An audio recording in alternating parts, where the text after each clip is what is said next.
Assalamualaikum warahmatullahi wabarakatuh. Halo Sobat Setia Fakta Kehidupan. Tidak lupa kami sampaikan salam sehat, salam sejahtera, semoga tercurah segala bentuk kebaikan dan juga kita semua dalam lindungannya. Seperti biasa, kita akan berbagi kisah dari yang unik, menarik, sampai bikin nangis. Mari kita simak kisahnya.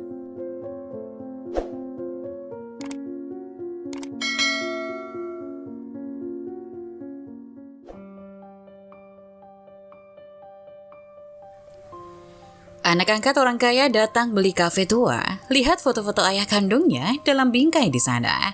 Tak disangka rahasia besar terungkap.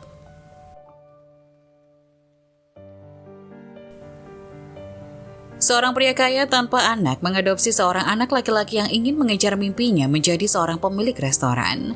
Suatu hari, ketika anak laki-laki itu sudah dewasa, memutuskan untuk membeli sebuah kafe tua dan terkejut menemukan foto mendiang ayah kandungnya dalam bingkai di sana.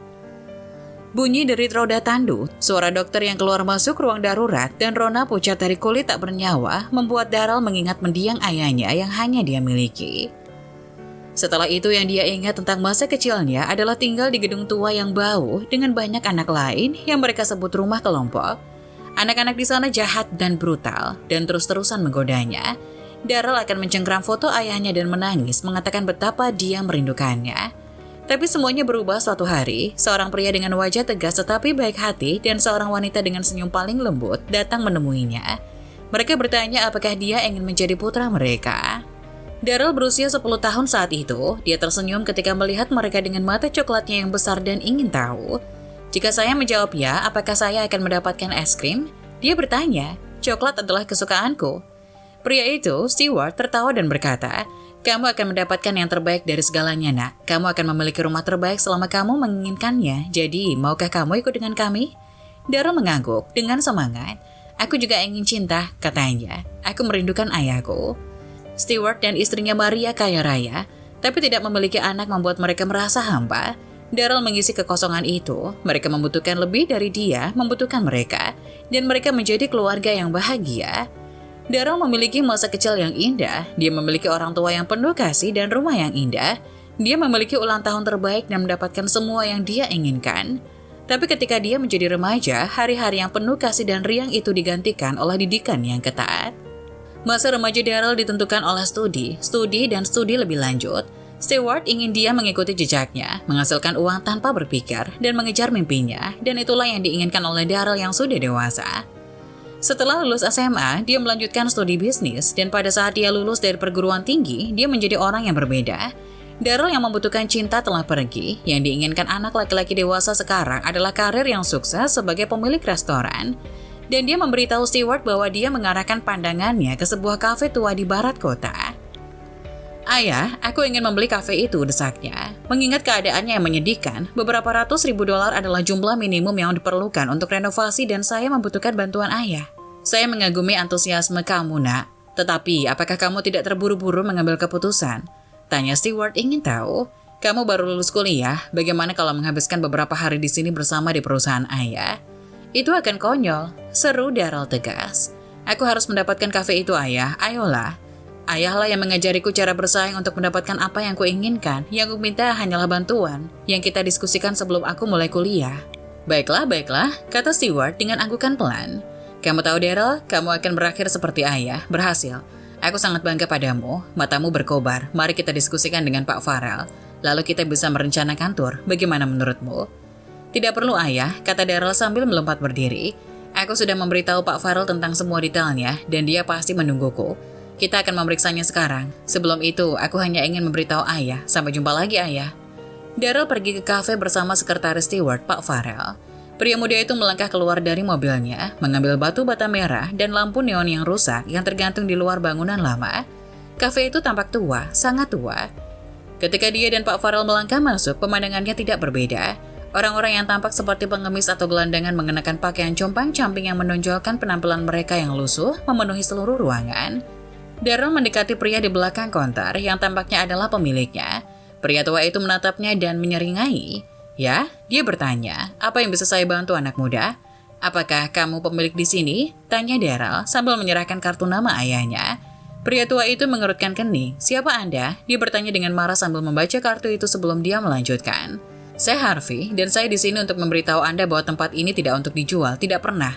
Saya pernah menerima orang-orang dari perusahaan konstruksi besar datang ke sini, dan saya tidak mau menjualnya. Kenapa kamu ingin tetap menjalankan tempat ini, padahal sudah jelas berantakan? Kita bisa mendiskusikan persyaratannya, dan keluar!" teriak Harvey. "Ini mungkin hanya bisnis untukmu, tapi untuk beberapa orang yang tidak mampu membeli makanan enak di tempat lain, ini adalah rumah, nak. Aku sudah bekerja di sini selama lebih dari 60 tahun dan aku tidak akan menjualnya kepada putra orang kaya bahkan setelah aku mati. Jangan kembali ke sini," teriak Harley dengan dingin. "Pergi."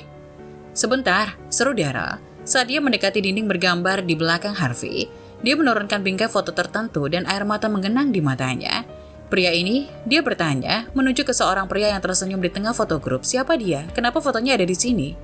"Dia pria yang baik, tidak sepertimu," geram Harvey. "Dia bekerja untuk orang yang kurang mampu. Dia tidak punya uang, tapi Anda tahu apa yang dia miliki? Hati emas. Sekarang pergilah." "Ayah? Dia adalah ayahku. Dia dulu bekerja di sini." "Kamu masih di sini?" tanya Harvey. "Kembalikan foto itu, nak. Pergi." Daryl melihat foto-foto Edward dipajang dengan bangga di seluruh dinding. Edward dan Stewart sangat berbeda, pikir Daryl. Dia merasa bersalah ketika memikirkan betapa tidak sensitifnya dia terhadap segala sesuatu yang menghalangi kesuksesannya. Dia tidak percaya dia telah begitu termakan oleh ambisinya sehingga dia akan melupakan orang lain.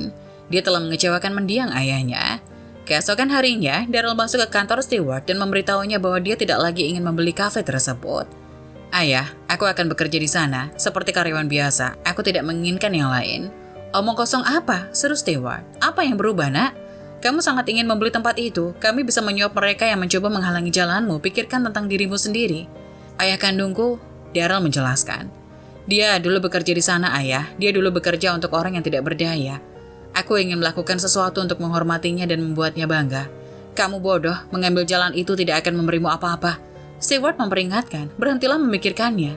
"Maaf ayah, kalau begitu aku lebih baik menjadi orang bodoh." Daryl memberi Stewart kartu kredit dan kunci mobilnya dan langsung pergi ke kafe untuk bekerja di Harvey. "Kamu di sini lagi?" Pria tua itu bertanya dengan marah. "Kamu membuang-buang waktu dengan asumsi kamu bisa memujukku." Tidak. "Saya ingin bekerja di sini. Saya ingin bergabung dengan Anda." "Kamu apa?" tanya Harvey tertegun. "Saya ingin bekerja di sini. Saya ingin bisa langsung mulai." Harvey maju selangkah dan menatap mata Daryl. "Kamu mengingatkanku padanya. Ingat pria yang kamu tanya tempo hari, siapa namamu?" "Bukankah pria itu punya anak laki-laki?" Pemuda itu mengingatkan Harvey. "Saya putranya, Daryl. Saya memiliki gelar dalam bisnis Harvey. Kita bisa memulai keajaiban bersama di sini. Tolong izinkan saya menjadi bagian dari misi yang luar biasa ini." Pria itu menyeringai. "Aku benar. Aku melihat air matamu hari ini. Dan aku tahu aku benar. Bagaimana kalau membantuku sebagai kasir? Kami membutuhkannya. Ngomong-ngomong, aku benci matematika." "Terima kasih. Itu akan menjadi suatu kehormatan," kata Daryl sambil tersenyum. Itu hampir 4 tahun berlalu, Daryl mengikuti jejak Edward yang akhirnya membuat dia dan Stewart bangga. Stewart berubah pikiran setelah melihat dedikasi Daryl, dan dia memberikan sumbangan yang signifikan ke kafe, yang sekarang memiliki lebih banyak pengunjung dari sebelumnya, dan telah menjadi rumah kedua bagi yang membutuhkan. Apa yang bisa kita pelajari dari cerita ini? Jangan kehilangan diri sendiri saat menghadapi kesuksesan. Ketika Daryl menemukan bagaimana Edward telah mendedikasikan hidupnya untuk membantu yang membutuhkan, dia menyadari bahwa ia telah kehilangan nilai-nilai nyata dalam hidup, yaitu kebaikan dan empati. Sebagai orang tua, kita bertanggung jawab untuk mengarahkan anak-anak kita ke arah yang benar. Perbuatan baik Edward membimbing Daryl ke jalan yang benar dan menjadikannya manusia yang lebih baik. Nah, bagaimana menurut kalian?